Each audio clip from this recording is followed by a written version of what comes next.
ठीक है। JSP writer का अपने को रेफरेंस यहाँ पे कहाँ गया, जेएसपी राइटर का रेफरेंस,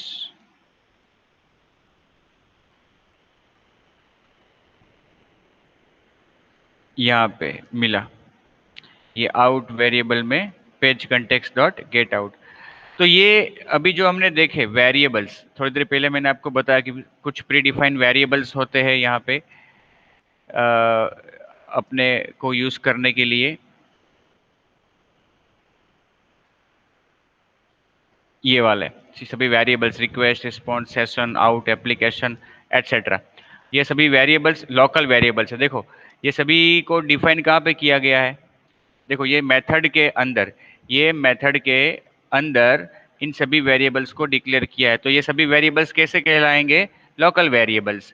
अभी फिलहाल देखो इनिशियली इन सबको नल रखा और फिर नेक्स्ट आगे जाके क्या किया, उनको रेफरेंस दिया जो अभी हमने देखा।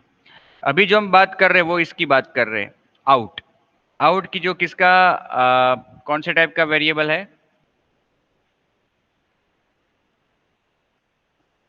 जेएसपी राइटर का। ठीक है, जेएसपी राइटर का कि जो इनिशियली नल है उसको रेफरेंस दे दिया। ठीक है, अब उसके द्वारा जैसे हम प्रिंट राइटर के द्वारा ब्राउजर पे रिस्पॉन्स भेजते हैं, उसी तरह से यहाँ पे ये जो जेएसपी के अनुवाद से सर्वलेट बनी है उसमें जेएसपी राइटर के थ्रू होगा। अब देखो out dot write today's date, देखो इसको आप कंपेयर करो, इस चीज को आप कंपेयर कराओ अपने जेएसपी के पेज से। ठीक है,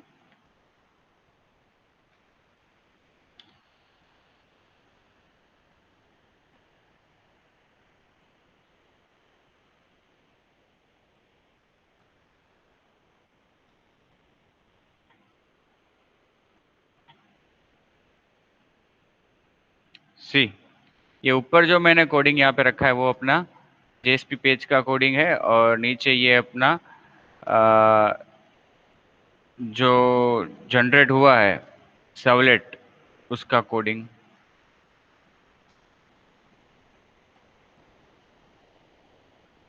देखो यहाँ पे टुडेज डेट ऐसा लिखा हमने, है ना, वो भी किस में लिखा हमने, H1 हेडर में। तो यहाँ पे out dot print l n H1 double quotes में, देखो डबल कोट्स में यहाँ पे गया। ये एक्चुअली ये जो है वो जेएसपी एक्सप्रेशन नहीं है, ये क्या है, ये नॉर्मल एचटीएमएल है। ये नॉर्मल एचटीएमएल है, तो जो नॉर्मल एचटीएमएल है वो कहाँ पे गया, आउट डॉट राइट में डबल कोट्स में डायरेक्टली वहां पे एम्बेड हो गया, इंसर्ट हो गया। अब H1 खत्म होने के बाद मैंने यहाँ पे जेएसपी एक्सप्रेशन लिखा है, फिर उसके अंदर क्या लिखा, new Java dot util dot date, और फिर जेएसपी एक्सप्रेशन खत्म।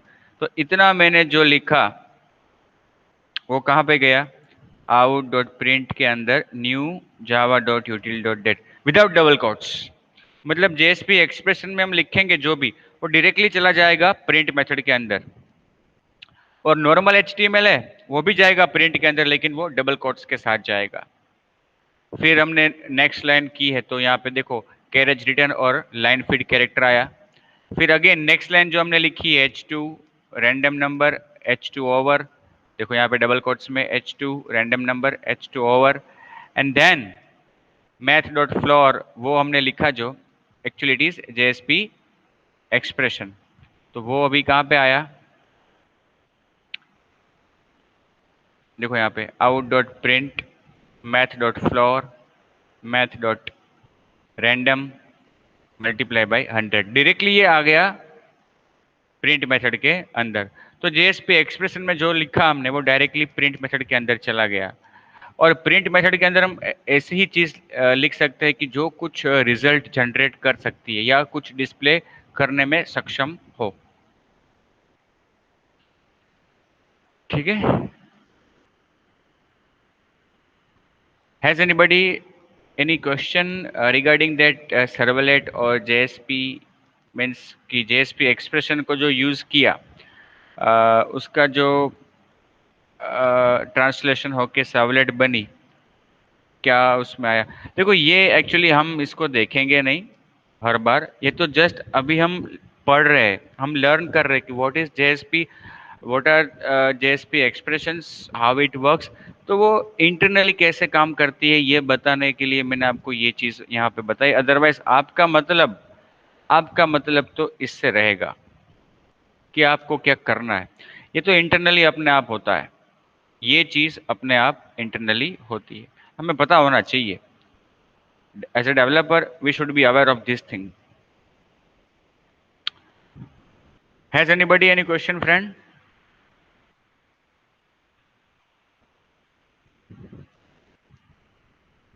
No, sir. Okay, let's continue. See, if some developer is used to XML, मतलब कि कोई डेवलपर XML में काफ़ी सारा काम कर चुका है, तो उसको अनुभव होगा, उसको आदत पड़ गई होगी XML यूज़ करने की, और अगर उसे XML जैसा कुछ सिंटेक्स आप दो तो उससे ज़्यादा कन्वीनियंट रहेगा।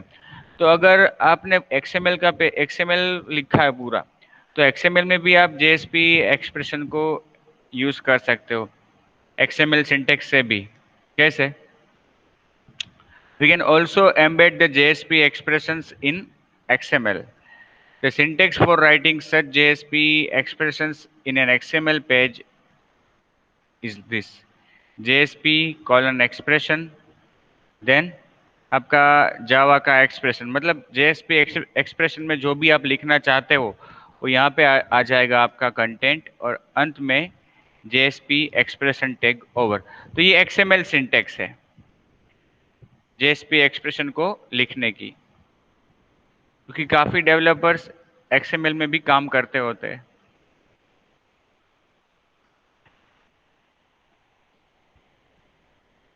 N example of JSP expression, छोटा सा एग्जाम्पल है।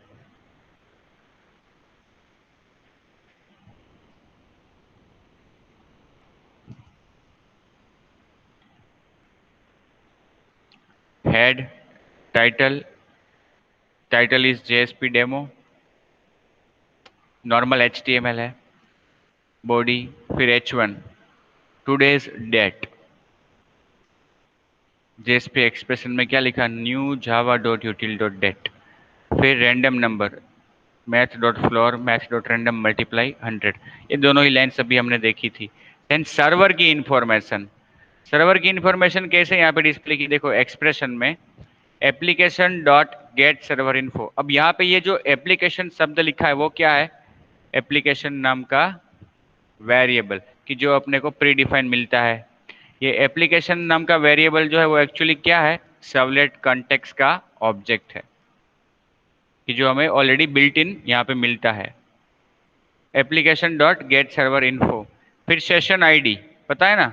सेशन जब जनरेट होता है तो उसको एक यूनिक आइडेंटिफायर दिया जाता है सिस्टम के द्वारा। तो यहाँ पे सेशन भी हमें बना हुआ मिलता है, सेशन नाम का variable dot gate ID. Method वही है जो हमने सर्वलेट में यूज़ की, और ऑब्जेक्ट हमें यहाँ पे बनाने नहीं पड़ते। सर्वलेट में हम ऑब्जेक्ट बनाते हैं या रिट्रीव करते हैं, यहाँ पे ऑब्जेक्ट ऑलरेडी बिल्ट इन हमको मिल रहा है यूज़ करने के लिए, तो काफ़ी काम हमारा सरल हो जाता है। मेथड कौन सी है सबमिशन की? Request dot get method. Request भी यहाँ पे अपने को मिला है वेरिएबल ऑलरेडी। ब्राउजर की information, request dot get header user agent.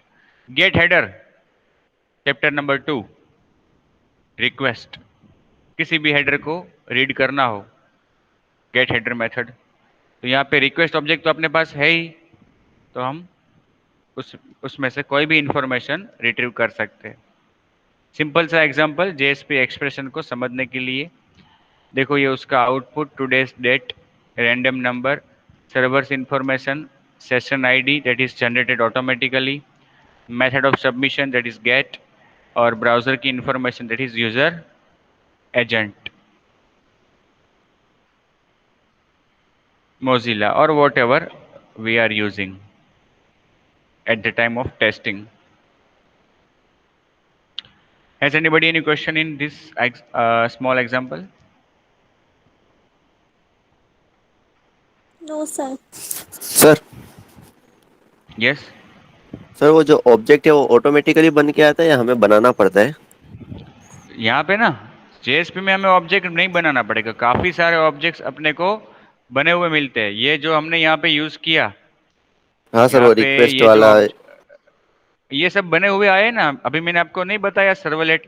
देखो ये हाँ आपके सर। सामने पूरा जेएसपी पेज ही रखा है, कहीं पे ऑब्जेक्ट बनाए नहीं है हमने। क्योंकि ये जो कोड हम लिख रहे हैं ना जेएसपी एक्सप्रेशन में, ये कोड जेएसपी एक्सप्रेशन का कोड जो है वो कहाँ पे जाता है?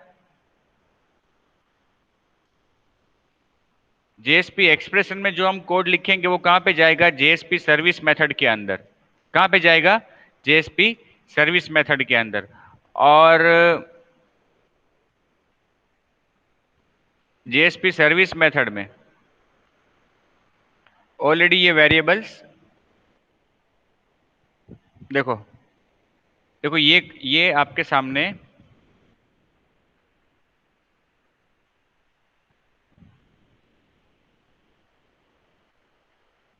इंटरनली जो सर्वलेट बनी है ना, ये वो है सर्वलेट का, केवल ये एक मेथड है, ये पूरा क्लास नहीं है। ये मेथड उस सर्वलेट के अंदर आई हुई है। देखो उसमें ये मेथड है अंडरस्कोर जेएसपी सर्विस, दिख रहा है? अब इस मेथड के अंदर ये वो मेथड है कि जो हर रिक्वेस्ट के आने पे कॉल होगी। पता है ना सर्वलेट की लाइफ साइकिल, सर्वलेट की लाइफ साइकिल में जब भी क्लाइंट की रिक्वेस्ट आती है तो कौन सी मेथड कॉल होती है? इनिशियलाइजेशन, बाद में सर्विस। इनिट मेथड तो पहली बार कॉल होती है, जब पहली बार ऑब्जेक्ट बनता है सर्वलेट का, तब पहली रिक्वेस्ट आने पर, ठीक है? आप सही हो। बट सब्सिक्वेंट रिक्वेस्ट जितनी भी आती है, अब देखो सर्वलेट का ऑब्जेक्ट तो एक बार बन के मेमोरी में पड़ा रहेगा सर्वर पे, जब तक उसको डिस्ट्रॉय नहीं किया जाएगा तब तक। तो जब जब रिक्वेस्ट आएगी सर्वलेट के लिए, तब कौन सी मेथड कॉल होगी? सर्विस। और सर्विस मेथड के अंदर से या तो डू गेट या तो डू पोस्ट या कोई और मेथड कॉल होगी। ओके? तो कहने का मतलब जब भी रिक्वेस्ट आती है तो कौन सी मेथड कॉल होती है? सर्विस, अपने सर्वलेट के लिए। जेएसपी में क्या होता है? जेएसपी सर्विस मेथड है अंडरस्कोर जेएसपी सर्विस। हर बार रिक्वेस्ट के आने पे ये मेथड कॉल होगी।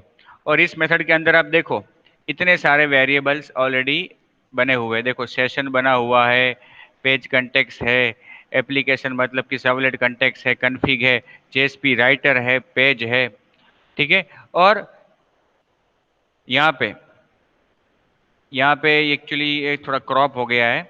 यहाँ पे अगर आप देखो तो ये H T T P servlet request और H T T P servlet response का ऑब्जेक्ट भी हमें यहाँ पे बना हुआ मिलता है। कहाँ पे?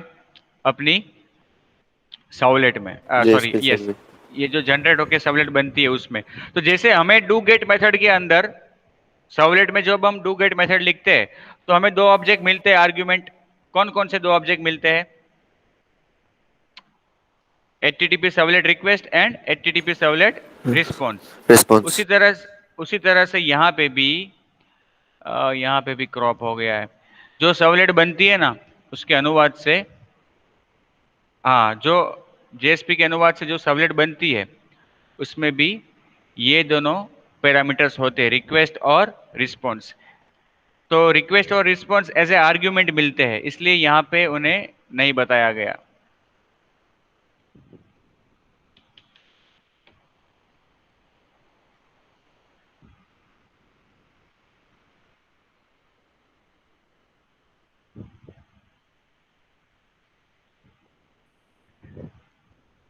यहाँ पे इसलिए उनको डिफाइन नहीं किया, यहाँ पे डिक्लेयर इसलिए नहीं किया क्योंकि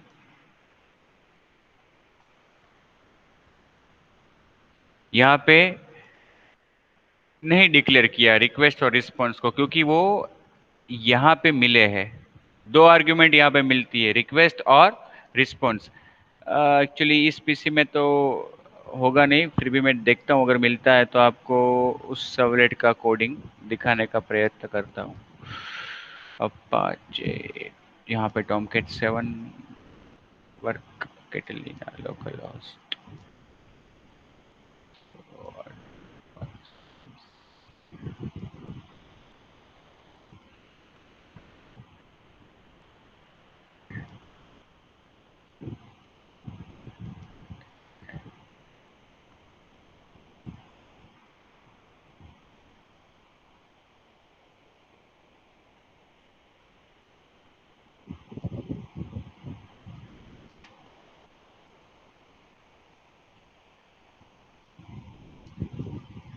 सी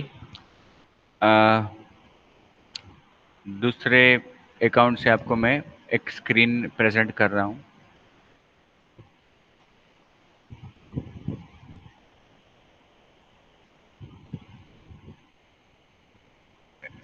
एकेडमिक एमसीए का जो लॉगिन है उसमें से मैंने एक स्क्रीन शेयर की है। दिख रहा है सबको? Yes sir. अब देखो, यहाँ पे देखो ये अंडरस्कोर जेएसपी सर्विस मेथड, ठीक है, जेएसपी के पेज की। इसमें जो आर्ग्यूमेंट है, देखो ये आर्ग्यूमेंट उसमें कौन से टाइप की है, एचटीटीपी सर्वलेट रिक्वेस्ट, और उसका नाम क्या है, वेरिएबल का रिक्वेस्ट। तो यहाँ पे रिक्वेस्ट नाम का वेरिएबल आपको प्रीडिफाइंड मिलता है। ये पहली आर्ग्यूमेंट है, ओके। उसके बाद जो दूसरी आर्ग्यूमेंट है वो क्या है, एचटीटीपी सर्वलेट रिस्पॉन्स का रिस्पॉन्स। Object response. तो ये दोनों वेरिएबल तो मिलते ही है, आपको यूज कर सकते हो। जितनी भी मेथड से रिस्पॉन्स की, जितनी भी मेथड से रिक्वेस्ट की, आप ऑब्जेक्ट तो मिला है आपको, आप कॉल कर सकते हो। तो इन शॉर्ट बताया था ना मैंने, जो चीज हम सर्वलेट में कर सकते हैं वो जेएसपी में भी कर सकते हैं। लेकिन अगर जेएसपी में कैलकुलेशन प्रोसेसिंग का कोड ज़्यादा लिखेंगे तो थोड़ा कॉम्प्लेक्सिटी बढ़ जाएगा, क्योंकि आप पूरा एक HTML जैसा पेज लिखते हो, उसमें बीच बीच में जावा का कोड लिखते हो, और वो भी अगर ज़्यादा लिखते हो तो मेंटेन करना थोड़ा डिफिकल्ट हो जाएगा। इसलिए हम जब कोड ज़्यादा होता है जावा का तो हम सर्वलेट लिखते हैं, और जब प्रेजेंटेशन ज़्यादा होता है तो हम जेएसपी का पेज लिखते हैं। आया समझ में? Yes sir. Thank you sir. Welcome.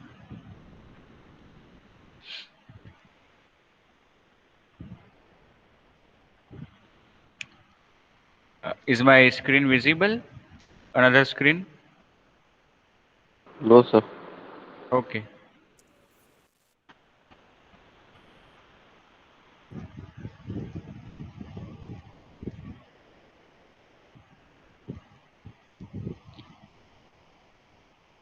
Okay. हाँ, now now visible sir.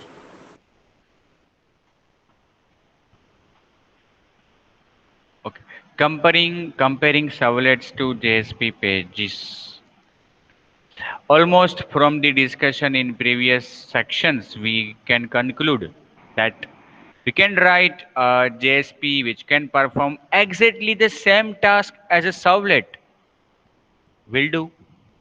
But it's not 100% true conclusion. That is, JSP works best when the structure of the HTML page is fixed and values are computed dynamically.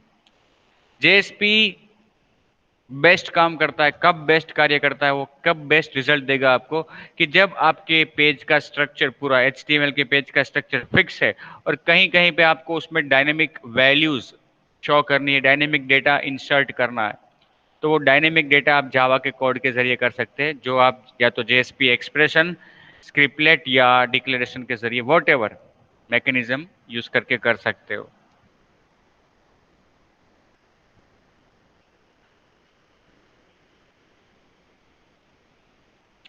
On the other hand, if the page contains little static data, very little static data, and consists of binary data, then the servlet is superior. When there is a lot of processing, still servlet is far superior. Sometimes neither servlet alone and not JSP alone can work. तो MVC, but a combination of two will work. कुछ case ऐसे भी होंगे application में, ये तो होता ही है, दोनों चीज करनी होती है अपने को। अपने को कुछ पेज ऐसे बनाने होते हैं जहाँ पे स्टैटिक डेटा ज्यादा है, डायनेमिक कंटेंट कम है, कुछ पेज ऐसे जहाँ पे स्टैटिक डेटा बिल्कुल कम है या है ही नहीं, वहां पे सर्वलेट। तो ऐसी अपनी एप्लीकेशंस में हम कुछ पेजेस, कुछ सर्वलेट्स बनाएंगे, कुछ जेएसपी के पेज बनाएंगे, दोनों को एक साथ मिलजुल के कार्य करवाएंगे। और ये जो स्ट्रक्चर बनता है, ये जो पूरा एक आर्किटेक्चर बनता है, उसको एमवीसी कहते हैं, कि जहाँ पे हम दोनों को यूज कर रहे हैं, जिसकी जिसमें सुपीरियर, जो जिसमें सुपीरियर है उसको वो काम करवाएंगे उसके पास, combination of two. Let's have an example that is solved by implementing servlets and the same solved using JSP. छोटा सा एग्जाम्पल, एक ही प्रकार का टास्क बारी बारी दोनों के द्वारा। थोड़ा ये एक अपना एक HTML का फॉर्म है, फॉर्म।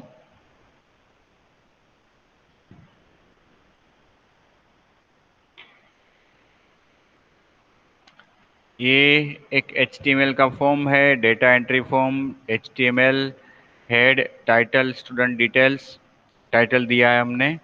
फिर H1 सेंटर में डिस्प्ले किया स्टूडेंट फॉर्म। फिर form name equal to students, method equal to get, action equal to JSP, और जो कमेंट की है लाइन उसमें method equal to get, action equal to servlet. मतलब दोनों का कहा ना यहाँ पे कि एक ऐसा एग्जांपल यहाँ पे हम डिस्कस करेंगे जिसमें हम दोनों से एक ही काम करेंगे और देखेंगे कौन सा अपने को मतलब ज्यादा बेहतर लगता है।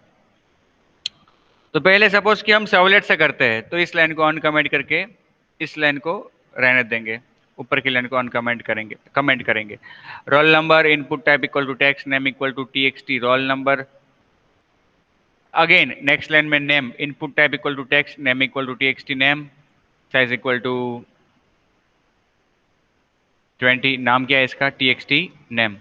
फिर address input type equal to text area, name equal to TXT address, name क्या दिया, TXT एड्रेस। ये सभी इनपुट एलिमेंट्स है, ठीक है। फिर gender input type equal to radio button, और नेम दिया OPT जेन, दोनों का। पहला जो है वो बाय डिफॉल्ट ट्रू रखा। फिर कोर्स, कोर्स के लिए हमने एक लिस्ट दिया, नाम क्या दिया उसको, CMB course, MCA MBA, MCA को सिलेक्टेड रखा। फिर स्पेस छोड़ के input type equal to submit, name equal to submit, value equal to 0 रखा है या कट हो गया है। Then input type equal to reset, value equal to cancel. इस तरह से हमारा ये एक HTML का पूरा फॉर्म है जिसमें हम क्लाइंट से 1 2 3 4 5 इनपुट्स ले रहे हैं। फिर ये हमारी सर्वलेट, ठीक है। इसका डायरेक्टली मैं क्लास ही कॉपी करता हूँ। ये हमारी सर्वलेट,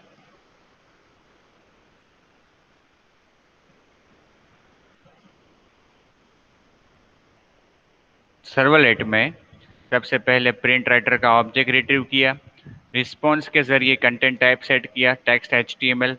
अब सभी पैरामीटर्स को रीड करना है। गेट पैरामीटर नेम्स, इनमरेशन का ऑब्जेक्ट मिलेगा जिसको नाम दिया पैरा। तो जितने भी पैरामीटर्स है इस केस में 5 या 6 या 7, दोनों बटन्स को इंक्लूड करें तो सभी का सभी के नाम का एक लिस्ट बन के किस में आ जाएगा, पैरा के अंदर।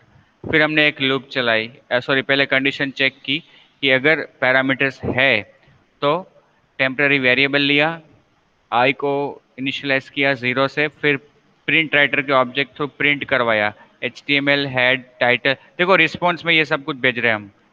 अब सर्वलेट से भेज रहे हैं तो प्रिंट एलिमेंट के अंदर डबल कोट्स करके लिखना पड़ेगा, HTML head title reading parameter names title over. अब वाइल लूप, जब तक पैरामीटर्स है मतलब जितने भी पैरामीटर्स है उतनी बार लूप हमारी चलेगी, ऐसा हमने लिखा। Parameter dot next element string में कन्वर्ट करके पैरामीटर किस में स्टोर कर दिया, टेम्प के अंदर। फिर प्रिंट करवाया पैरामीटर और उसका काउंट। पहली बार आई 0 है तो यहाँ पे आई प्लस प्लस होगा तो पैरामीटर 0, फिर उसका नाम, फिर इक्वल टू। अब उसकी वैल्यू डिस्प्ले करवाने के लिए रिक्वेस्ट डॉट गेट पैरामीटर और आर्ग्यूमेंट पास कर दी उसका नाम। पैरामीटर का नाम हमने किस में स्टोर किया है, टेम्प के अंदर। तो हर बार यहाँ पे टेम्प को पास करेंगे तो जो भी पैरामीटर है उसकी वैल्यू यहाँ पे डिस्प्ले होगी, ठीक है। ये जब तक जितने जितने भी पैरामीटर्स है उतनी बार ये लूप चलेगी और पैरामीटर्स सभी पैरामीटर्स का लिस्ट आ जाएगा। ये अपनी सर्वलेट के थ्रू हमने ऐसा किया। तो अगर देखा जाए तो यहाँ पे हम डिस्प्ले कर रहे हैं, क्या कर रहे हैं, क्लाइंट को कुछ डिस्प्ले कर रहे हैं। अब यही चीज़ हम जेएसपी से करेंगे। देखो ये अपना जेएसपी का पेज, जो अभी सर्वलेट से किया ना, वही चीज़ करने के लिए।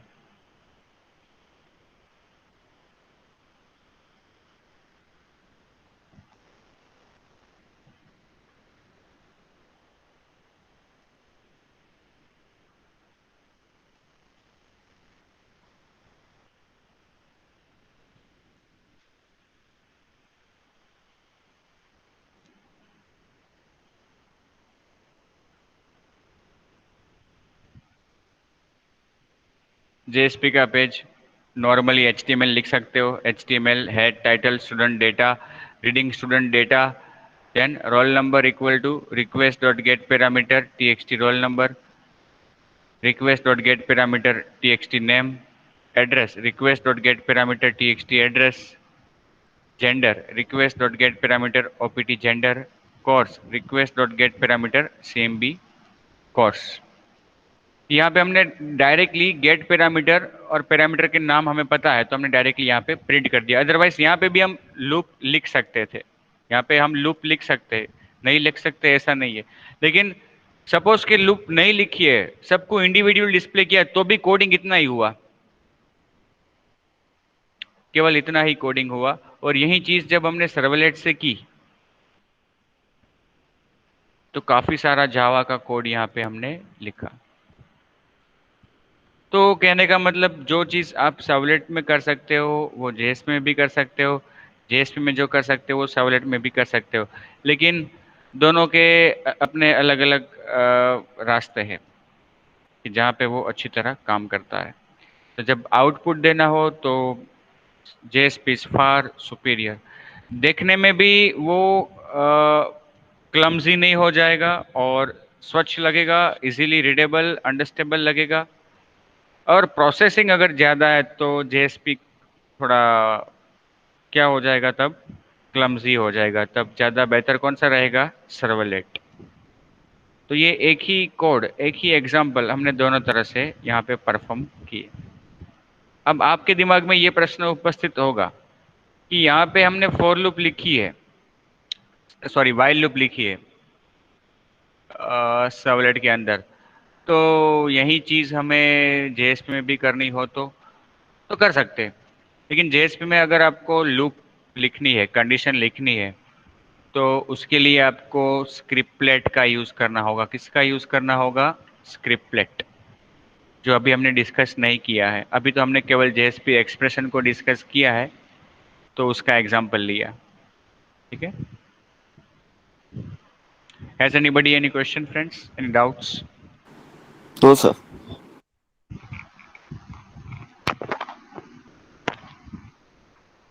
Anybody else?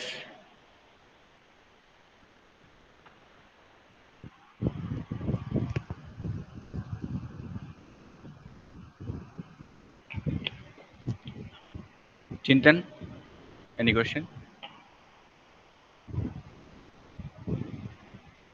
जेएसपी क्या?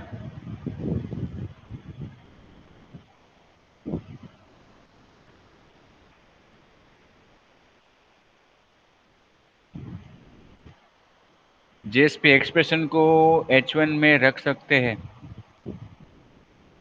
हाँ रख सकते हो, कहीं भी रख सकते हो, टाइटल में भी रख सकते हो। टाइटल भी अगर डायनेमिकली जनरेट करना है, सपोज कि आपने एक वेब पोर्टल बनाया है, पोर्टल, वेब पोर्टल, सपोज कि आप यूनिवर्सिटी के लिए प्रोग्रामिंग कर रहे हो और यूनिवर्सिटी की जितनी कॉलेजेस है उनके लिए वेब पोर्टल बनाए। देखो आप भी अभी अभी जो एग्जाम दे रहे हो तो वो आप जीटीयू के स्टूडेंट पोर्टल में लॉगिन करके दे रहे हो। ऐसा ही पोर्टल सपोज कि यूनिवर्सिटी ने बनाया है कॉलेजेस के लिए। अब जब कोई कॉलेज लॉगिन करेगी तो टाइटल जो है, पेज का टाइटल, वो कॉलेज का नाम आना चाहिए।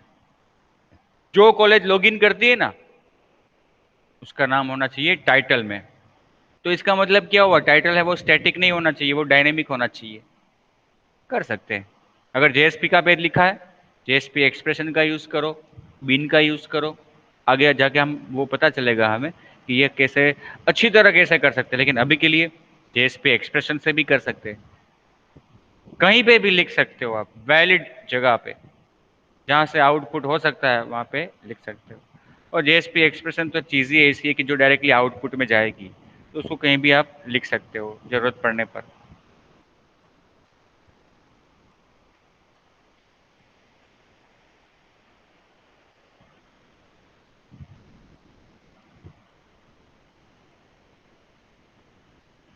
ये आपका student form, 10 Vinod, near Shri Ram temple, course MBA. आजकल नाम भी थोड़े विचित्र होने लगे सबके। Roll number 10, name Vinod. ये आउटपुट, ये जो आउटपुट है ये जेएसपी पेज ने प्रेजेंट किया है आउटपुट। ये जो आउटपुट है वो जेएसपी पेज का आउटपुट है।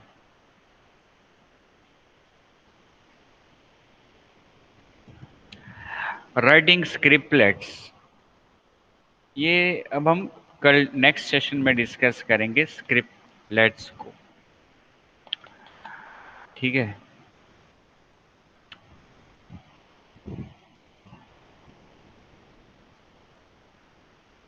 तो आज के सेशन में किसी को कुछ डाउट हो तो पूछ सकता है।